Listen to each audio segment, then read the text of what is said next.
दोस्तों, स्वागत है आपका हमारे चैनल पर। मेरा नाम काजल है। आज मैं आपको अपनी सच्ची कहानी बताने जा रही हूँ। मेरे परिवार में पापा मम्मी, 2 भाई और 2 बहन और मैं हूँ। मेरे पापा थोड़ा अमीर खानदान से थे। हमारे पास बहुत खेती थी। पापा और भाई खेतों को देखते थे। मेरे पापा ने 2 नौकरों को रखा हुआ है। मोहन और सोहन दोनों ही हट इकट्ठे नौजवान थे। वह हमारे घर में पिछले कई सालों से काम कर रहे हैं। जब मैं और मेरी बहन स्कूल जाती थी तो उन दोनों में से कोई एक, मोहन, हमें रोज स्कूल छोड़ने जाता था और दूसरे का काम था रोज गाय भैंसों का दोनों वक्त दूध निकालना। जब सोहन दूध निकालता तो मेरी मम्मी मुझे उसके पास भेज देती थी कि मैं ध्यान रखो, कहीं वह दूध में कुछ गड़बड़ तो नहीं करता है।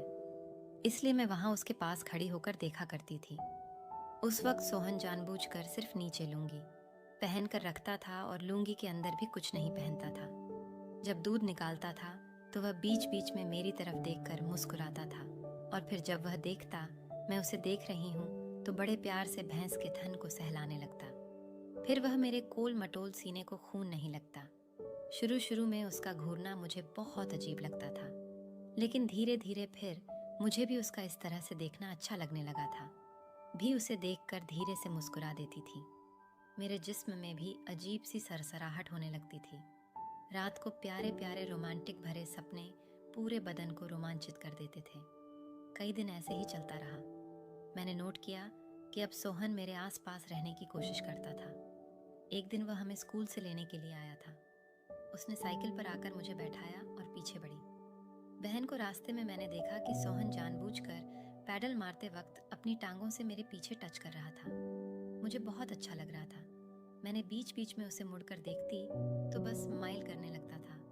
फिर शाम को जब वह दूध निकालने लगा तो मैंने उससे कहा कि वह मुझे भी सिखाए, तो वह तुरंत मान गया। उसने मुझे अपने आगे बैठा लिया। फिर मैंने भैंस के थनों को पकड़ा तो उसने मेरे हाथ को थाम कर अपने हाथ में ले लिया और मेरे हाथों से भैंस के थनों को दबाकर दूध निकालना से मुझे बहुत अच्छा लग रहा था, तो मैंने कोई विरोध नहीं किया, बल्कि उसे स्माइल देने लगी, जिससे उसकी हिम्मत बढ़ रही थी।